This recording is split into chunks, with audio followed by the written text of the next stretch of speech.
উত্তরবঙ্গের চা বাগানে উন্নয়নের হাওয়া। অসম মডেলে বাংলাতেও চা বাগানের উন্নয়নে একাধিক প্রতিশ্রুতি মুখ্যমন্ত্রীর। আশায় বুক বাঁধছেন চা শ্রমিকরা।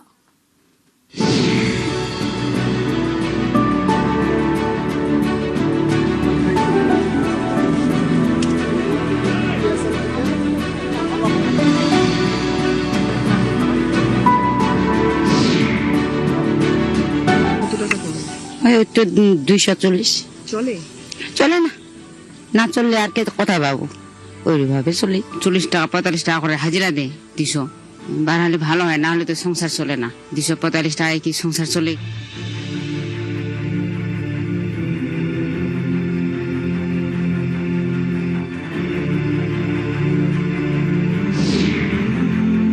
একটা কি ঘর দিতে লাগে, কত ঝড় বৃষ্টি আসতেছে, যে মানুষকে কোথায় লুকাবে? অ্যাম্বুলেন্স থাকতে লাগে, হ্যাঁ, ছোট ছোট বাচ্চাগুলো যে স্কুলে একটা গাড়ি দিতে লাগবে, সেটাও নেই আমাদের।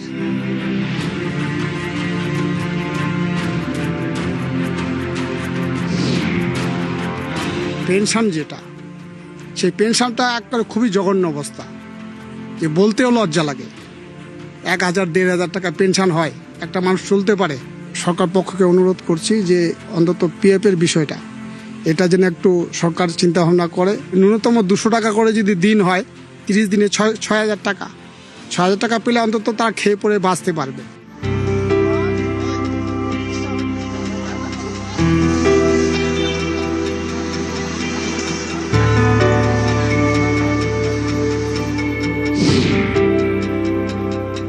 টাকা বাড়বে, তোমাদের ভরসা পাচ্ছ? কি মনে হচ্ছে?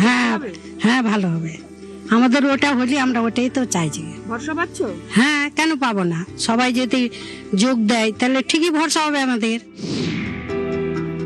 পাল্টে গেছে, এটা যে আমাদের করে দেয় কি ভালো, করে আমাদের হাজিরাটা বাড়াতে লাগে। যে বাগান যেটা নিয়ম, সেই নিয়ম যদি কাজটা হয় আমাদের খুব ভালো হয়। বিজেপি সরকারের উপর পুরো ভরসা করছে।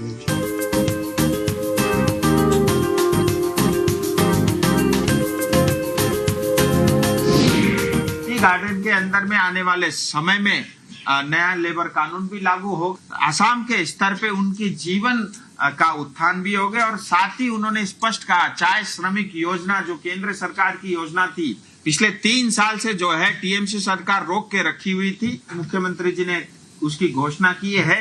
तत्काल प्रभाव से चाय श्रमिक योजना लागू होगा।